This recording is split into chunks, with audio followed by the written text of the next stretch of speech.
창세기 30장 32절부터 43절을 가지고 말씀드리겠습니다.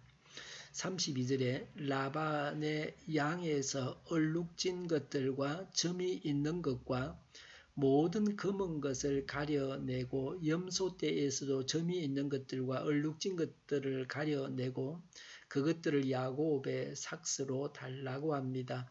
염소는 검정색, 양은 흰색이 정상입니다. 야곱이 자기 몫으로 달라고 한 것은 유전적으로 열성이라 거의 나오지 않습니다. 야곱은 제대로 자기 몫을 달라고 요구하지 않았습니다. 정상적인 제안이 아닙니다.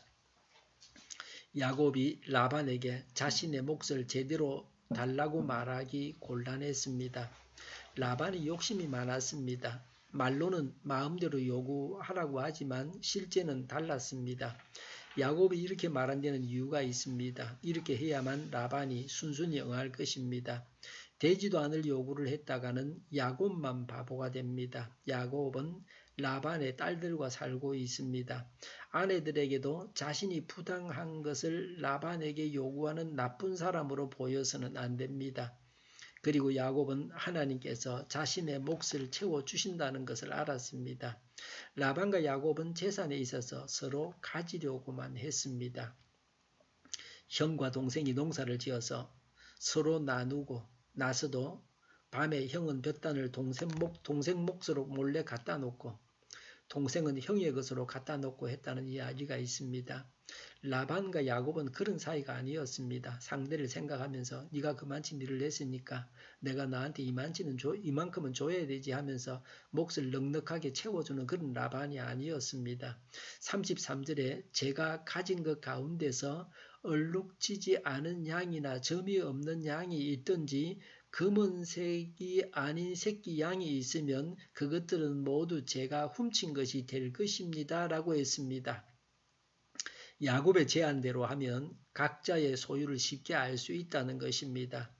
실제로 편리하기 때문에 이렇게 하자고 했습니다. 34절에 라반이 말하였다. 그릇에 자네가 말한 대로 하겠네.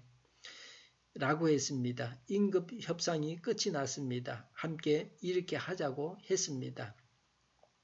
35절에 그러나 라반은 이렇게 말해놓고서도 바로 그날로 순염소 가운데서 줄무늬가 있는 것과 점이 있는 것을 가려내고 또 모든 암염소 가운데서도 흰 바탕에 얼룩이 있는 것과 점이 있는 것과 모든 검은 새끼 양을 가려내어 자기의 아들들에게 주었다고 했습니다.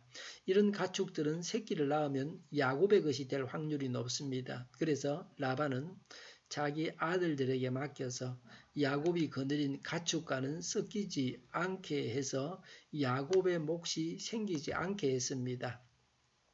36절에 그런 다음에 라반은 야곱이 있는 데서 사흘 길을 더 나가서 자기와 야곱 사이의 거리를 그만큼 뜨게 하였다.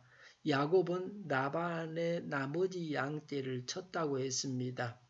야곱도 받을 몫이 있어야 하니 변종들도 야곱이 같이 관리하게 해줄 만도 한데 라반은 아주 냉정하게 변종들을 완전히 격리시켰습니다. 라반에게는 야곱이 족하고 자식과 같은 사위인 야곱에게 베풀거나 배려해 주는 것은 전혀 없었습니다.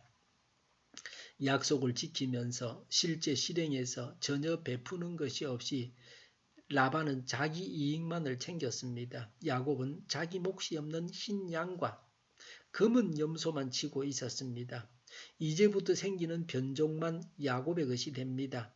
인간적으로 생각하면 야곱은 답답했을 것입니다. 생물학적으로는 변종은 열성이기 때문에 변종 인자를 가진 종들끼리 교미를 해야 변종이 발생할 가능성이 있습니다.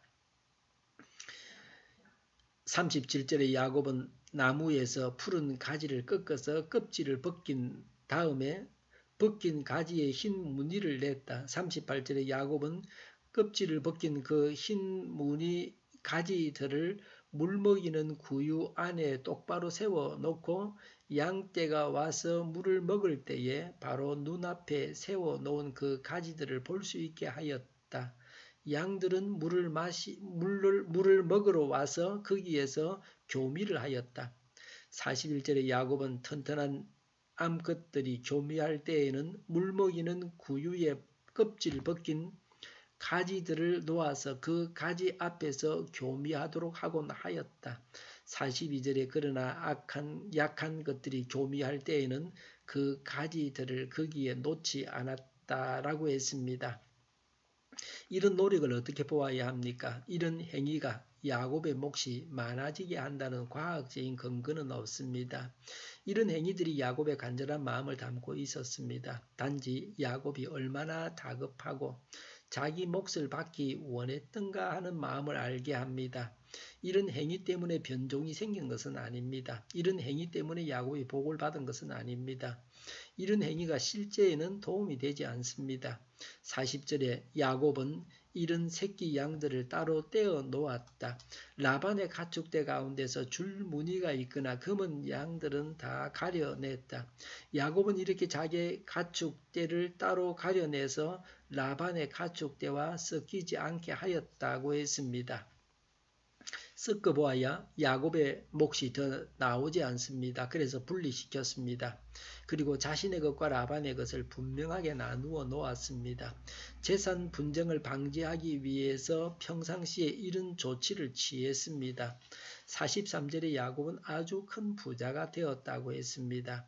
야곱이 어떻게 부자가 되었습니까? 39절에 양들은 껍질 벗긴 그 나무 가지 앞에서 교미를 하고서 줄무늬가 있거나 얼룩이 지거나 점이 있는 양을 낳았다. 42절에 그래서 약한 것들은 라반에게로 가게 하고 튼튼한 것들은 야곱에게로 오게 하였다고 했습니다.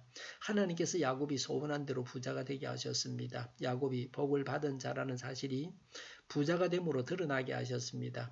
복을 주시는 분은 하나님이십니다. 하나님은 눈이 있으십니다. 다 보고 채워주십니다.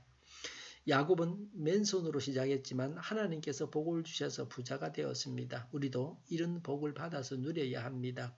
43절에 야곱은 가축대뿐만 아니라 남종과 여종, 낙타와 나귀도 많이 가지게 되었다고 했습니다. 부의 척도는 가축과 종이 얼마나 많느냐 하는 것입니다. 욕심만 부리지 말고 정당한 대가를 지불해야 합니다. 복을 주시는 분은 하나님이십니다. 기도하겠습니다. 욕심을 부리지 않고 정당한 대가를 지불하고 하나님께서 주시는 복을 받아서 누리게 하옵소서. 우리 동일교회가 만군의 집 하게 하여 주시옵소서. 예수 이름으로 명하노니 모든 병만은 물러가고 몸의 모든 부분들은 온전하게 될지어다. 신유의 기적을 베푸셔서 지금도 저희의 질병을 고쳐주시옵소서. 저희와 교회와 나라의 민족을 불쌍히 여겨 주시옵소서. 독재 정권이 무너지고 평화 통일을 이루고 민족 번영의 길로 나아가게 하여 주시옵소서. 전쟁 위험이 사라지게 하시며 북한의 핵 문제를 해결하여 주시옵소서. 신앙의 자유를 누리며 살게 하여 주시옵소서. 하나님을 대적하는 세력들이 바로 망하게 하여 주시옵소서. 국회가 하나님 기뻐하시는 법만을 만들게 하시며 반성경적인 모든 법과 내기들이 지구상에서 즉시 철폐되게 하여 주시옵소서. 대통령이 통치를 잘하게 하시며 지진이 일어나지 않게 하시며 줄산으로 올라가게 하여 주시옵소서. 에너지 정책 또 재활용품 정책들을 제대로 세워서 집행하게 하여 주시옵소서. 늘 맑은 공기를 마실 수 있게 하여 주시옵소서. 안개가 그치게 하여 주시옵소서. 오늘도 성령님을 따라서 차고 넘치는 삶, 복된 삶을 살게 하여 주시옵소서. 감사와 찬양을 주님께 돌려드리며 예수님의 이름으로 기도하옵나이다. 아멘.